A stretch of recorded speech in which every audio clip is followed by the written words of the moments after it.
Wow! They're going to release the Samsung Galaxy Z Flip 5 and Z Fold 5. What they are going to do, if you're not familiar with the Z line, it's basically Samsung's foldables. It's the flip phone. It's an old school flip phone. Now with this one, this year, they've been working with Google behind the scenes, and they're basically going to optimize some applications. It looks like it's going to be Google applications, specially optimized for the front-facing or outer shell of the clamshell designed phone. Now, how many apps and what does optimized mean? Optimized means it'll have Google Maps, it'll probably have messaging, it'll probably have maybe like a Gmail, maybe Keep, because I know they've been working on Google Keep with the Pixel Watch a lot. Basic Google apps. They might release the code or something for third-party applications, meaning non-Samsung apps and non-Google apps.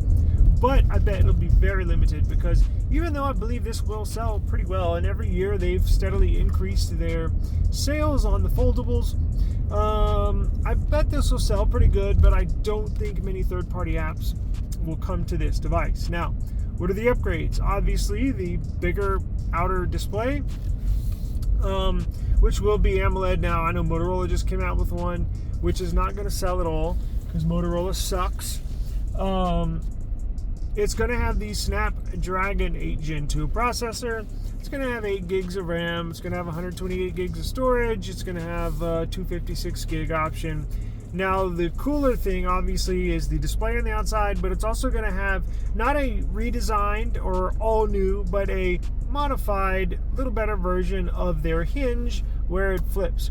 There's not going to be, every year, the crease, because when you open the phone up, there's even though it's fully opened and extended, there's still a little crease there that you can see in just the right light. You can see a crease there. Every year it gets a little less, a little less, and a little less. This year they were working on a all-new designed hinge, but that's going to be pushed back for next year. So where apparently, from what the leaks say, there's no crease at all. But it wasn't not ready for production, so they're gonna go with this modified version where it just, like I said, gets a little less, a little less, a little less crease every year. So the crease will be a little less this year, and I think the battery size is going to remain the same. In fact, I know it'll remain the same, but you should get a little bit of battery life with the new Snapdragon processor. So I just wanted to let you know. And it looks really cool. I would like to have one to play with, but I'm done with foldables. It's a wrap for me, at least until maybe, I'm never saying never, but maybe 10 years or something. Who knows, but it's just not for me. Like I said, I dropped my Z Flip 4 just a couple of feet, literally, and it wasn't even on concrete. It was in our house, fake wood floor, and the screen just went into the matrix. So I'm done. They're too. Here's the issue: they are way too not flimsy, but fragile. Way too fragile, and the case selection sucks for the foldables. There's literally probably. Sorry, I'm trying to park my car in the garage. There's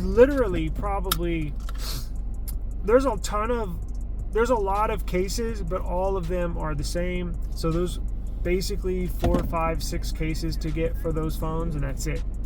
So, and the Samsung ones are usually the best. I normally don't get manufacturer cases, but that one looks like the best. I'm gonna grab some more news on the Z Fold 5, and I will hit y'all with another video, but check out the link in the description. It'll take you to the link for this Z Flip 5 and all the good details for it. So I will check y'all later with the Fold 5 news and leaks and specs. Peace.